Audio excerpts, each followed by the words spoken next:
যারা পড়েছি নামাজ দিয়েছি কত দাফন, কত জানাজার পড়েছি নামাজ দিয়েছি কত দাফন।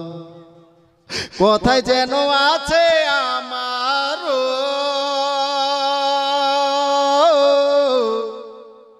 তৈরি সাদা কাফন, জানাজার পড়েছি নামাজ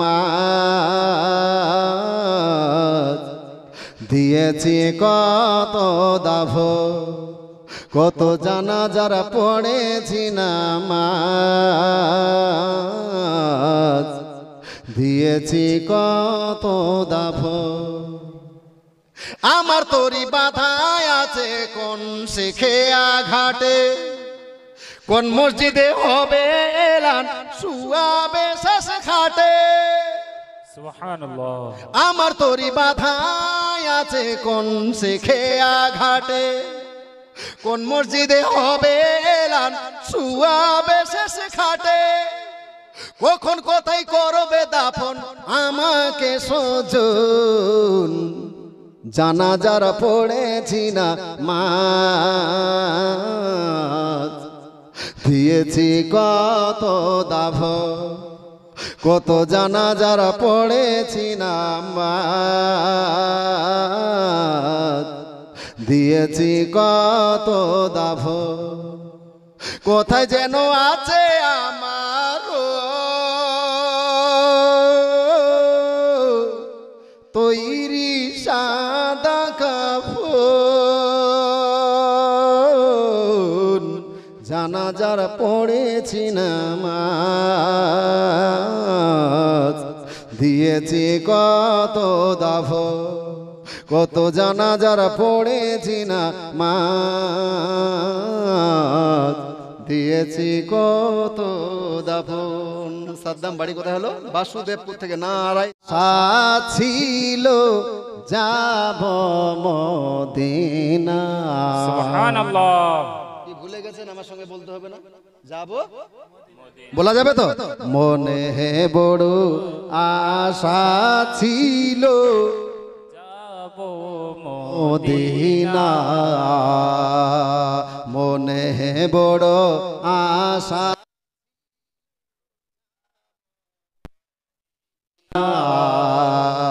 সালাম আমি করব গিয়ে, সালাম আমি করব গিয়ে নবীর রওজায়।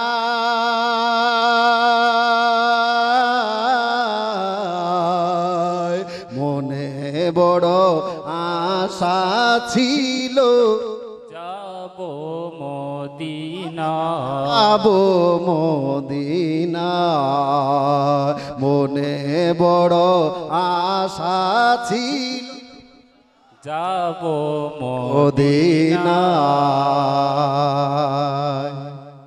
আরব সাগর পাড়ি দেব নাই কয় আমার তরি,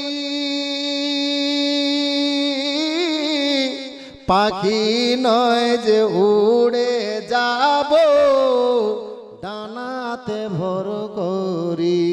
সুবহানাল্লাহ। আরব সাগর পাড়ি দেব নাইকো আমার তরি, পাখি নয় যে উড়ে যাব ডানাতে ভর করি।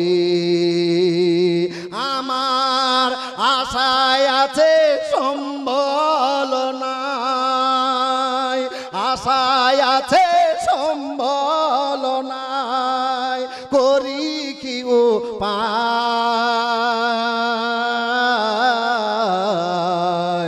মনে বড় আশা ছিল যাব মদিনায় আমার মনে বড় আশা ছিল যাব মদিনায় সালাম আমি করব গিয়ে সালাম আমি করব গিয়ে নবীর রওজায়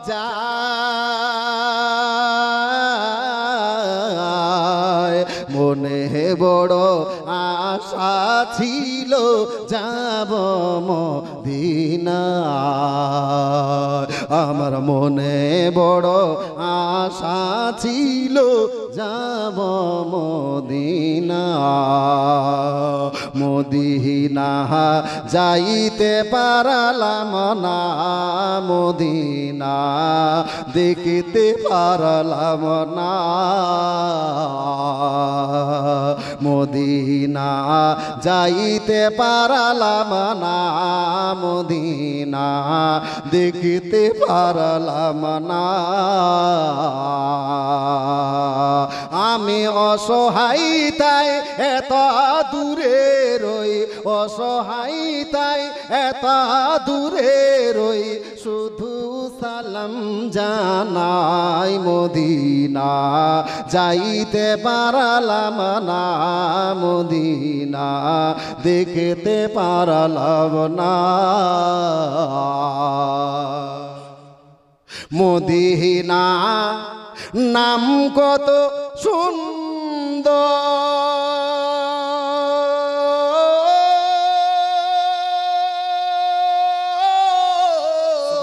মদিনা কেড়েছে অন্তর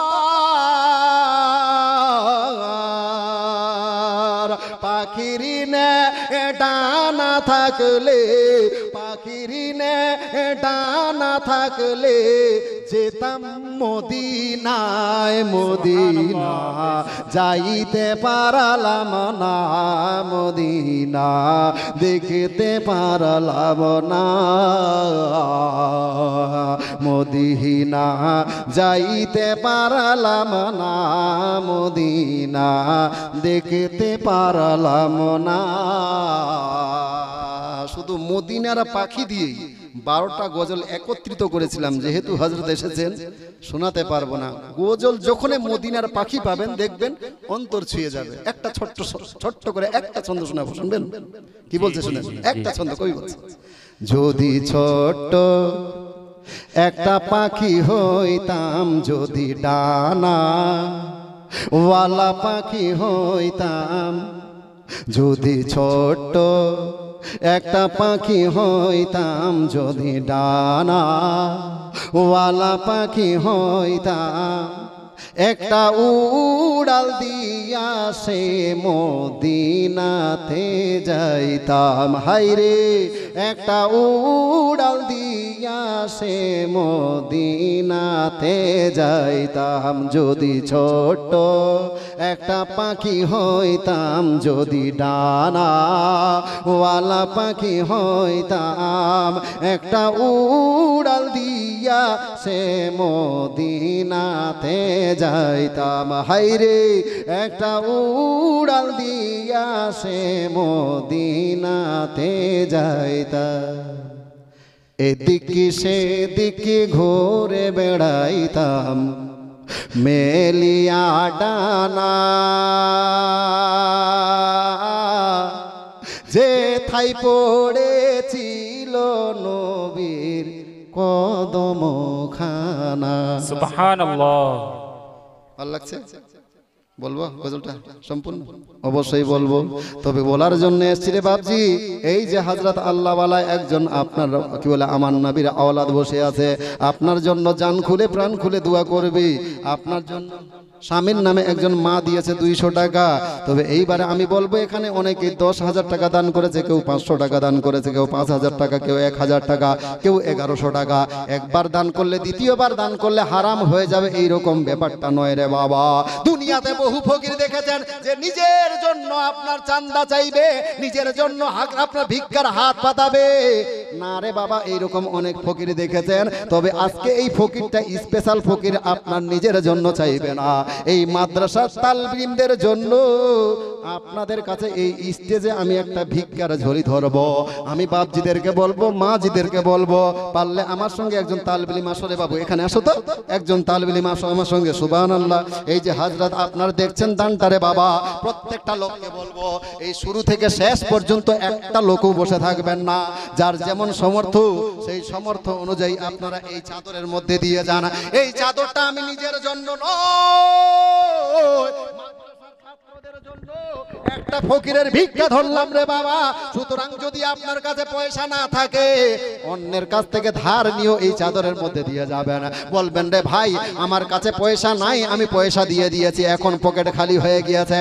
তবে মৌলভী সাহেব যখন বাচ্চাদের জন্য একটা ভিক্ষার ঝুলি আমাদের দিকে ধরেছে, দুনিয়ার কত ফকিরকে ভিক্ষা দিয়েছে, কিন্তু এইভাবে রসুলের স্টেজে আপনার কি বলে ফকিরের ঝোলা ধরবে না রে বাবা, না। এই দেরি করা যাবে না, তাড়াতাড়ি করে পাঠাইয়া দেন রে ভাই। টাকাই দিয়েছে নাই, যে একজন ভাই 500 টাকা দিয়েছে, আপনি এখানে 500 টাকা দিলে যে আমার আল্লাহ জানতে পারবেন না, ব্যাপারটা এই রকম নয়। যার যেমন সমর্থ সেই সমর্থ অনুযায়ী দিয়ে পাঠান। একজন 500 টাকা দিয়ে গিয়েছেন, অনেকেই 50 টাকা দিয়ে গিয়েছেন, অনেকেই 100 টাকা দিয়ে গিয়েছেন, অনেকেই 10 টাকা 20 টাকা দিয়ে গিয়েছেন। রে পিছনের যুবক, তুমি কি ভেবেছে এই লোকগুলো প্রথম দিচ্ছে? না রে বাবা, না। এই বাপজিদের মধ্যে অনেকেই এর আগে 2 বার দান করেছে, আবার 3য় দান করলো। আপনি কি একবারও পারবেন না? আমার পিছনের ভাইদেরকে বলবো, পিছনের যুবকদেরকে বলবো, দেরি করিয়েন না। যার যেমন সমর্থ, 100 200 50 500 যার যেমন সমর্থ, ওই সমর্থ অনুযায়ী এই চাদরের মধ্যে দিয়ে যাবেন। হাজরাত স্বয়ং গাওয়া হয়ে যাবে কালকে আমাদের দিবসে, আপনার জন্য গাওয়া হয়ে যাবে এই দানটার জন্য। সুতরাং ভাই মাদ্রাসাকে যদি ভালোবাসেন, তাহলে মাদ্রাসার ঘরে ওই মাদ্রাসার আওলাদের কি বলে আমার রসুলের আওলাদের সামনে পয়সাটা আপনি দিয়ে যাবেন। আমার তো মন বলছে নিজের কাছে না থাকলে অন্যের কাছ থেকে ধার নিয়ে, বন্ধুর কাছ থেকে কত পয়সা ধার নিয়ে রে যুবক, সিনেমা দেখতে গিয়েছো, আজকে বন্ধুর কাছে 100 টাকা ধার নিয়ে হাজরাতকে গাওয়া বানিয়ে আমার রসুলের ঘরে 100 টাকা দিতে পারবে না। এইরকম যুবক এই গ্রামে নাই। আমার মন বলছে না, এরকম হতে পারে না। অনেক যুবক ভাই এখানে বসে আছে রে ভাই, এই যুবক যার যেমন সমর্থ সেই সমর্থ অনুযায়ী পাঠাইয়া দেন। তবে আমার মা বোনেরা তো এখানে আসতে পারবে না, আমার মা বোনদের দিকে একটা চাদর পাঠিয়ে দেন হাজরা, নতুন করে। এর আগে যা দিয়েছে এটা কে দিল? কে দিয়েছে এটা? সৈফুল, নারায়ে তাকবীর, নারায়ে রিসালাত। চান্দার থেকে সৈফুল ভাই আমার দিয়েছেন 2000 টাকা। আল্লাহ যেন ইনার দান কবুল করে। সকলে বলেন আল্লাহুম্মা আমিন। টাকা দিয়েছে নসরতপুর থেকে শাহাবুদ্দিন। সুবহানাল্লাহ। আপনারা বাসুদেবপুরের মানুষ ঘুমিয়ে আছেন, নসরতপুর থেকে এসে এক ভাই আমার 2000 টাকা দান করেছে। আল্লাহ যেন ইনারও দান কবুল করে। সকলে বলেন আল্লাহুম্মা আমিন। মা বাপের নামে একজন 500 টাকা আর একজন 100 টাকা। আল্লাহ যেন প্রত্যেকের দান কবুল করে। সকলে বলেন আল্লাহুম্মা আমিন। আগে মা খালা বই নাই, আস্তে। এত স্পেশাল কি বলে সুপার স্পেশাল, এক্সপ্রেসের মতো কেন যাইছিস? এই সামনের দিক থেকে, এখান থেকে শুরু কর, এখান থেকে সামনে থেকে। আগে 10 টাকা 20 টাকা কত বহিনের কাছ থেকে ধার নিয়েছেন, মায়ের কাছে ধার নিয়েছেন, শাশুড়ির কাছে ধার নিয়েছেন। আজকে নিজের কাছে না থাকলে আপনার পার্সে যে বসে আছে না, ওই মেয়েটাকে বলেন যাই দেখ তো মূলবিটে পাগলা হয়ে গেছে, আমার কাছে পয়সা নাই, তুমি 10 টাকা ধার দাও না। যে হ্যাঁ 5 টাকা ধার দাও, তোমাকে কালকে দিয়ে দিব। আপনার নিজের শাশুড়ির কাছ থেকে ধারলেন, আপনার জায়ের কাছ থেকে ধারলেন, আপনার ননদের কাছ থেকে ধারলেন, আপনার বান্ধবীর কাছ থেকে ধারলেন। ধার করো, দান করা যায় আছে। সুতরাং বলবো মা, ওই যে চাদর নিয়ে 2টা তালেবে ইলম ঘুরছে না, আপনি অন্য কাউকে ভাবিয়েন না, ওই 2টা আমারই এজেন্ট, আমি পাঠিয়েছি। আমিও একজন ফকির, আমিও ওদের 2 জনকে ফকির বানিয়েছি। সুতরাং আমি তো আপনাদের মাঝে যেতে পারবো না, আমারই 2টা আপনার এজেন্ট পাঠিয়ে দিয়েছি। ওই এজেন্টের 2 হাতে আপনার ওই ঝোলার মধ্যে 5 টাকা 10 টাকা যার যেমন সমর্থ, নিজের কাছে নাই, আপনার পার্সের বান্ধবীর কাছ থেকে ধারলো, আজি দাও না, জি 10 টাকা দাও না, তোমার কাছ থেকে থাকলে দাও, কালকে আমি দিয়ে দিব।